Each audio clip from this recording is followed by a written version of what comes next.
Verse 2 and 3, no one of illegitimate birth shall enter the assembly of the Lord. And then it says even to that 10th generation. And then right after that, we have the Ammonites and the Moabites mentioned. So no Ammonite or Moabite shall enter the assembly of the Lord. And same with them, up to their 10th generation. So I think how I stumbled upon this is I was reading in a different translation when we were doing this study, and my translation had a little note at the bottom next to this little phrase, illegitimate birth. And so I followed that little note, and it led me to the actual Hebrew word used in this passage is mamzer. I think I'm pronouncing it right. Yeah. That's the something transliteration like on the concordance. But so this word mamzer, it doesn't just mean illegitimate birth as in, child of adultery or people who weren't married before, born out of wedlock. A lot of people have applied this verse to mean being born out of wedlock. That word literally means if you're from an incestuous relationship. So it makes perfect sense then that we have the Ammonites and the Moabites mentioned right after this, because as we all know, they are the product of an incestuous relationship between Lot and his daughters.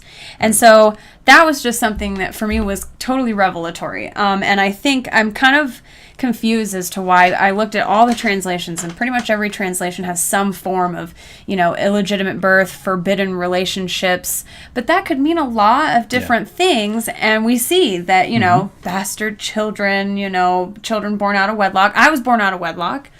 Have long been treated like they can't be part of the family of God because of their birth. So, as we just talked about in verse 1, we have what this argument you're talking about, what some people would claim is something that God is unfair about, right? Or they'll be worried that maybe they're not going to be included as not just the assembly, but all of Israel, meaning salvation itself. So here's where we just want to clarify. Verse 1, what did we just discuss about those with the genetic impurities, deformities, or the eunuchs could not come to the assembly, the inner assembly. This isn't the entire camp, right? Because otherwise we would never have the idea of a eunuch anyway. They would have been excluded from Israel. So and you have a video about what the camp is, right?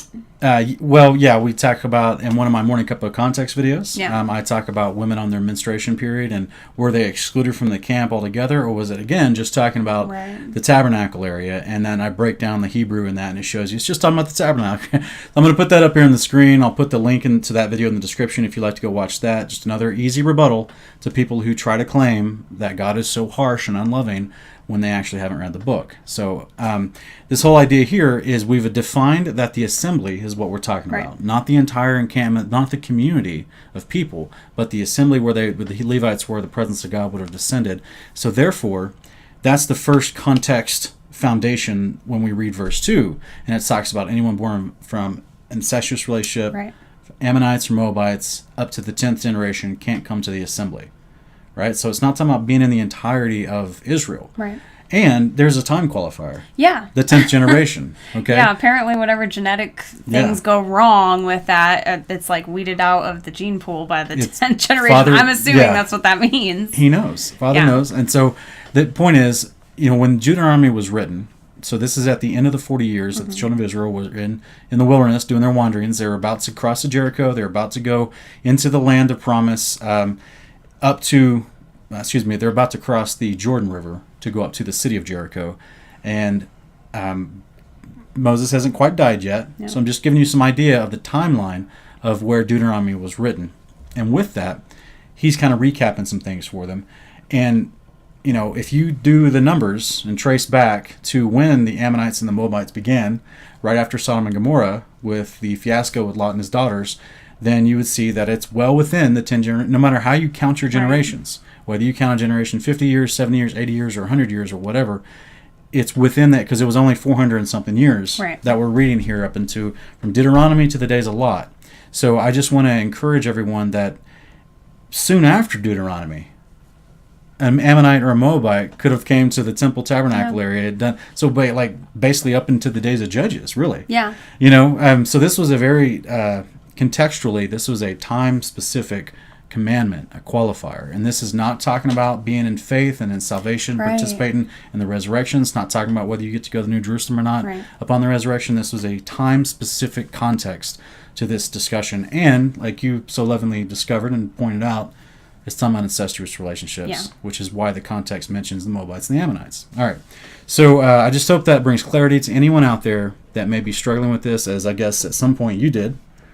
Well, I mean, I had, I had heard, pretty much my whole life about this, being born out of wedlock thing and how serious that was. Right. And, and I always thought, like, well, a person doesn't have any control over how they were conceived and born into this world. So how could that possibly be something that would, bar you from being in the family of God? But that's also the other thing, I never really took the time to study what it means to be in the assembly of the Lord. And so, in the English reading of that, you would just naturally, think that just means part of Israel, part of his family. So, so God's inclusive. Yeah. He really is. He wants, what does he tell us in 1 Peter? As many as possible to be saved. Okay, guys?